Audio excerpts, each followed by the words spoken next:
김정은이가 쳐버리는 거예요. 왜? 도저히 이 문재인 좌파 독재 정권이 우리 국민만 속이는 게 아니고 김정은이가 볼 땐 저것도 속이는 것 같단 말이에요. 그렇게 김정은이 뭐라 했으면 좀 빠져라. 한국 땅에서 미국 트럼프 대통령하고 김정은 북한 괴뢰 정권의 괴수가 만나는데 한국 땅에서 문박을 지키고 있었던 게 문재인입니다. 그런 수모를 겪으면서도 참는 이유가 뭐겠습니까? 분명한 뭔가 약점이 있다는 거예요. 말하지 못하는. 또 하나는 우리가 이 시점에서 돌이켜보면은 25일날 미사일 쐈잖아요. 6월 25일날 7월 25일날 그리고 31일날 쐈어요. 그리고 8월 2일날 쐈습니다. 그것도 처음에는 탄도미사일을 쐈지만 두 번째는 방사정포를 쏜 거예요. 그것도 우리가 도저히 허평한 대표는 계시지만은 비대칭 군사력, 우리 지금의 방어력으로는 막을 수 없는 그런 무기를 공격을 때린 겁니다. 그것도 어디에? 딱 오산 비행장, 청주 비행장, 대구 비행장. 소위 미군이 집중적으로 있는 지역을 겨냥해서 그 거리만큼의 방사정포를 때립니다. 방사정포가 뭐냐? 옛날에 회담에서 북한에 있는 북한 고위 관리가 뭐라 했습니까? 서울을 불바다 만들겠다. 그게 방사정포입니다. 정확하게 타겟 각도를 맞춰가지고 20km, 상해 20km, 하나는 50km 상공을 띄워서 200km 가고 300km 가고 600km 가는 걸 쏘는 겁니다. 600km는 여러분 잘 아시다. 제주도까지 타겟트가 200km, 250km는 중부권, 그 다음에 400km 가까이는 대구. 언제라도 때릴 수 있다는 거예요. 그것도 미사일 기절을 통해서 한 게 이동용에서 때리는 무기를 선보인 거예요. 그러면서 했는 게 뭡니까? 남측 당국장, 청와대 주인, 정부에 대해서 흩털게 듣지 마라. 자, 이 정도로 됐어요. 남북 문제가 총선을 끌기 위해서 갔는데 좌파들은 다 그것을 예측을 했다는 거예요. 1년 전부터 벌써 드라마 녹두꽃인가? 그것도 드라마가 준비가 됐죠. 그건 완전히 반일 아닙니까? 반일 프레임을 걸기 위해서 1년 전부터 대이란 지지율이 자기들이 경제가 망하지 않고 자기들 생각대로 경제가 잘 됐을 때 경제 성공한 정권으로 가려고 했고, 그런데 소주성, 소득주도 성장이 완전히 망해버렸죠. 그래서 경제 참사 수준으로 왔잖아요. 두 번째 뭡니까? 평화쇼를, 거짓 국책 평화쇼를 통해서 국민을 속이고, 세 번째 그들이 말하는, 소위 말하는 보수를 불태우는 조건을 만드는 겁니다. 이 프레임이 다 무너져 버렸어요. 그 다음 마지막 프레임이, 자, 친일과 반일 프레임을 겁니다. 그래서 이 친일 반일 프레임에서 궁극적인 것은 뭐냐? 소위 말하는 보수 정당을 죽이겠다는 거다. 이것이 뭐 경제보복에 의해서 갑자기 만들어졌다, 그렇지 않습니까, 여러분? 박근혜 정부 때 대법원에서 강제징용자 피해 보상 문제를 대법원에서 늦췄어요. 왜 늦췄느냐? 대법원의 대부분 판사들이 어떻게 생각했느냐? 이 문제는 법으로 해결해야 될 문제가 아니고 국가의 외교나 정책으로 풀어야 될 문제다. 이렇게 해서 늦춰버렸어요. 문재인 정권 들어서 박근혜 정부가 고심 끝에, 박근혜 정부도 아베하고 사이가 엄청 안 좋았잖아요. 아베하고 사이가 안 좋아 고심 끝에 위안부 해결점을 완벽하지 않은, 그렇지만은 양국의 미래를 위해서 위안부 방안을 냈어요. 문재인 정권 잡자마자 그 다음날 아베하고 통화하면서 위안부 파기시켰어요. 여러분, 이 지금의 반일 친일 프레임을 갑자기 만들어진 거다. 양성태 대법관을 사법농단으로 집어넣었어요. 왜 그 문제에 대해서 쭉 끌었느냐는 거 아닙니까? 부장판사 한 분이 뭐라 했습니까? 우리는 우리는 그것이 법적인 잣대가 아니라 외교 정책적으로 풀어야 된다고 생각했기 때문에 이것은 사법농단이 아니다. 그런데도 불구하고 사법농단으로 묶어가지고 양성태 대법원장을 구속시켰잖아요. 자, 그 일련의 사태들이 그냥 우연하게 이렇게 일어났느냐? 그렇지 않습니다, 여러분. 그래서 저희들이 얘기하는 것은 그들이 과연 반일 민족주의, 소위 말하는 반일 관제 민족주의를 들고 나왔잖아요. 그런데 어떻게 반일 관제 민족주의가 신북 성향의, 종북 성향의 자들이 주도를 하고 있느냐는 거예요. 그 뒤에서 계속 숨어 있다가 이제 촛불을 드는 순간에 그들의 낙들이 다 나타났는데 보니까 거의 다가 친북, 종북 성향의 사람들이 주도를 하는 거예요. 결국은 뭡니까? 평화쇼, 거짓 평화쇼 무너지고, 경제 참사 오고, 외교 참사 오고, 안보 9.19 군사합의로 안보 다 빗장 열어주고, 이제 다음 총선을 치를 수 있는 길이 없어요. 이런만, 소위 말하는 친북, 종북, 이 민족주의를 얘기하는 사람들이 이런만 뭐로 바꿨습니까? 반일주의자로 바꾼 거예요. 그러면서 이 자유한국당을 이제 소위 말하는 압박을 합니다. 자유한국당이 결정적으로 뭘 잘못하느냐? 그 압박에 지금의 제가 했는 스토리를 알아가지고 강력한 대응을 해야 되는 거예요. 토착 외구, 너 토착 빨갱이, 토착 외구란 얘기를 가지고 우리 보수 우파 죽이려 하지 마라. 궁극적인 것은 박정희 대통령 각하 죽이기 아니겠어요? 그래야지 보수의 실을 말리는 것이 박정희 대통령 각하를 죽이지 않고 보수가 실어가 마르겠습니까? 나라를 이런 식으로 기틀을 만들어 놓고 부강한 나라의 기본을 다 만들어 놓은 분인데, 이 친일 프레임, 반일 프레임은 바로 궁극적으로 보수 정권을, 보수 국민을 속이고 보수 정당을 죽이고 박정희 대통령을 묻어버리는 역사 뒤집기의 일환이다, 이렇게 보는 거죠. 그런데 현수막을 보수 우파 정당이라고 박정희 대통령 각하 사진을 자유한국당에도 걸어놔요. 이승만, 박정희, 그 다음 누구요? 김영삼, 이래 걸어놔. 김영삼은 당장 떼야 되는데, 그 표현할 때 홍준표가 거짓말하면서 그런 거 아니에요. 그럼 당장 뗐어야 되지.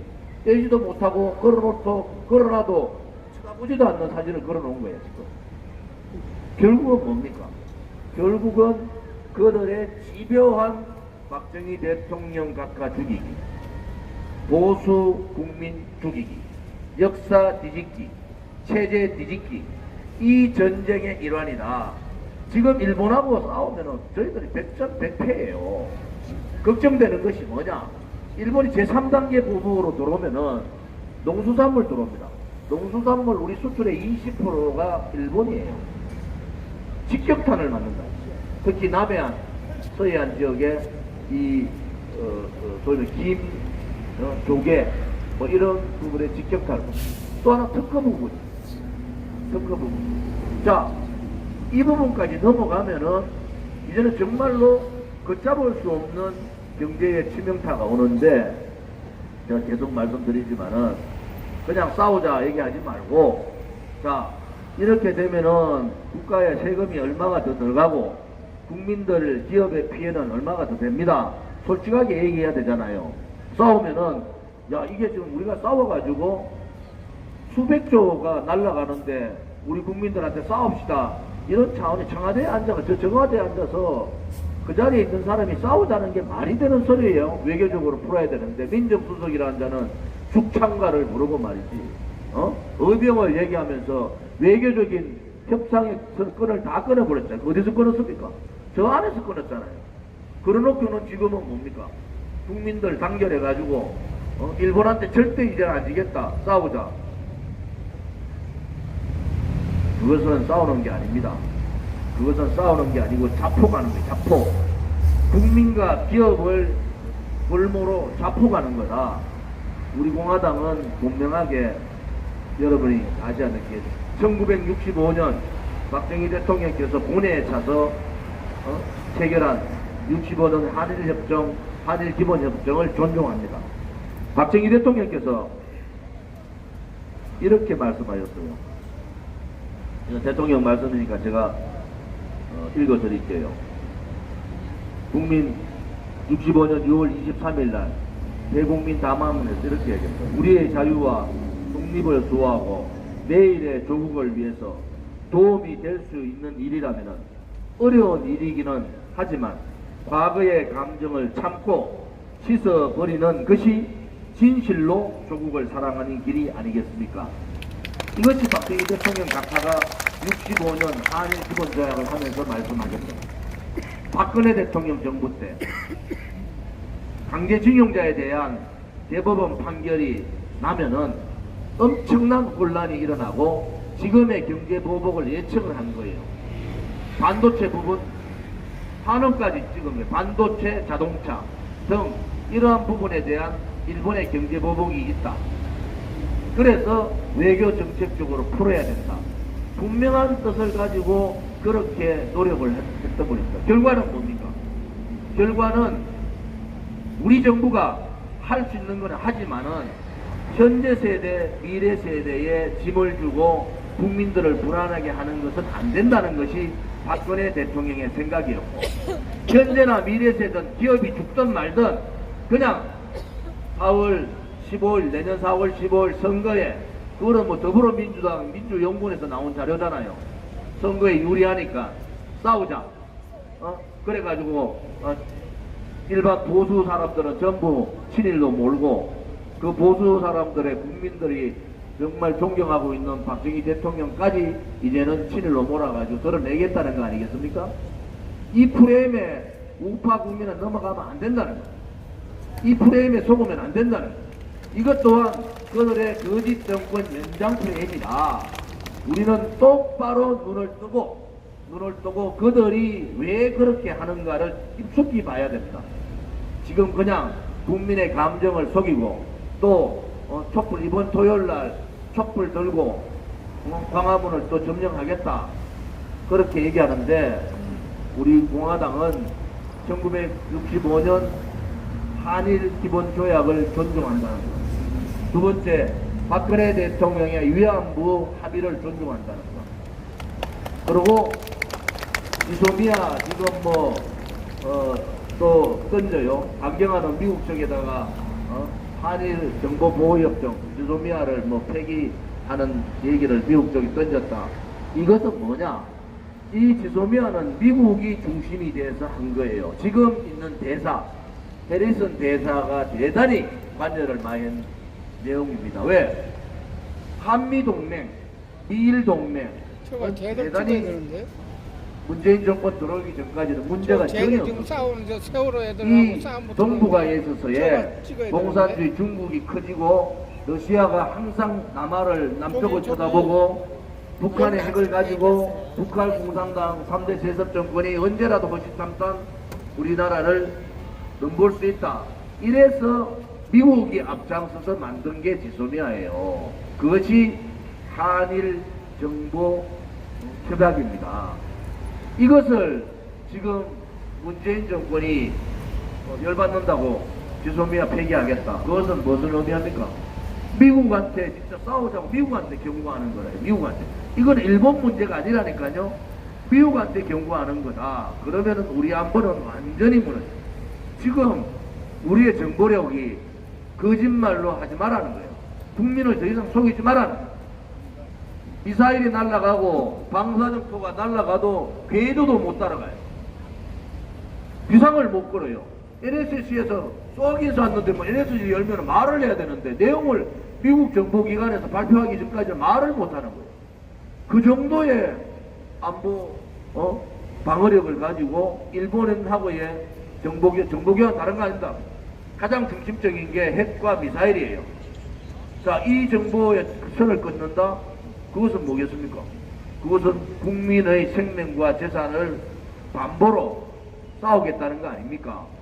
이것은 우리 공화당은 철저하게 반대하고, 이 지소미아에 만약에 폐기가 들어가면은 정말 문재인 정권 퇴진의 날이 멀지 않았다. 결국은 미국하고 싸우겠다. 결국 일본이 아니고 그들이 얘기한 대로 미국하고 싸우고 일본하고 싸우고 자급자족 사회, 북한의 자급자족 사회가 얼마나 힘든 사회가 돼버리고 전 세계에 고립됐습니까? 한국이 두 한 말의 쇄국 정책으로 돌아가겠다. 이게 상식까지 사람으로 얘기가 되는 소리입니까? 그래서 언론 방송에 속지 마시고, 어제 제가 연설 이후에 좌파들이 난리가 났어요. 아무도 일본의 지금 문재인 정권의 이 지금 반일 프레임, 친일 프레임을 아무도 말을 못해요. 정치인 제가 처음으로 얘기합니다. 이거는 아니다. 이것은 국민의 생명과 기업을, 국민의 이 세금을 담보를 가지고 싸우겠다는 건데, 이거는 분명하게 4월 10월 내년 4월 10월 총선용이다. 그래서 우리는 단호하게 어제 제가 공식적으로 발표를 한 겁니다. 이것은 아니다. 국민들이 더 깨쳐야 된다. 거짓 촛불에 속았으면 됐지, 또 이 반일 프레임에 거짓 촛불에 속으면 안 된다는 겁니다. 그런데 국민들께서 지금 저렇게 민노총이 정확한 언론 방송이 막 친일 프레임을 반일 프레임을 가지고 죽창가 얘기를 하고 계속 씻는데도 지금은 여론이 딱 반반이에요. 놀라울 정도로 국민들의 이 생각이 현명해졌다. 그것은 뭐냐? 박근혜 대통령 불법 탄핵에 한번 쏘고, 거짓 평화쇼에 쏘고, 거짓 경제 포퓰리즘 경제 정책에 쏘고, 이 2년 반 동안 계속 쏘고 하다 보니까 너가 얘기하는 거 이제 안 믿어. 오히려 우파 유튜브 보는 게 더 나아. 그러니까 KBS MBC가 뉴스 시청률이 1%대로 떨어지고 있잖아요. 우리가 가지고 가는 길은 국민이 이제는 그렇게 그들의 거짓에 속지 않는다. 그러니까 우리 공화당의 벽에 붙어 있는 세 분의 사진 전령이 있잖아요. 이승만 건국 대통령, 자유민주주의 대통령, 박정희 북강병 반공 대통령. 지금 생각하면은 박근혜 대통령이 자유통일 대통령뿐만이 아니라 우리가 더 그분이 그리웠고 더 한 것은 이 좌파, 소위 말하는 친북, 종북, 주사파 세력하고 혼자서 몸으로 버티고 싸웠다는 거예요. 2년 반 지나 보니까 그분이 했던 개미, 그 다음에 한미동맹, 또 그분이 했던 한밀삼각연대, 또 그분이 했던 자유우방과의 외교, 그분이 경제정책, 그분이 누르고자 했던 민노총과 정교조, 또 그분이 억압에서 통진단을 해산시켰던 다 그 원인들이, 국정교과서를 알렸던 그 원인들이 박근혜 대통령은 다 알고 계셨던 거예요. 우리가 그분의 뜻을 받들지 못하고 지켜주지 못한 것이 우리의 한이다. 이제는 절대로 그러한 사사로운 거짓에 속지 말고 박근혜 대통령이 만들고자 했던 나라를 우리 공화당을 중심으로 만들어 가자 하는 것이 오늘 제가 여러분에게 드리고 싶은 말씀입니다. 자, 우리 팟캐스트 유한진 팟캐스트 이리 오세요. 이번에 유한진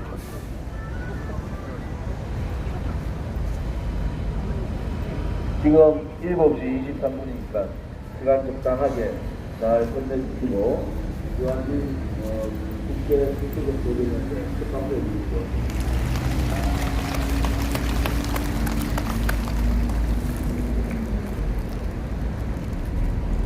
저는 항상 얘기가 길진 않아서 힘들진 않습니다.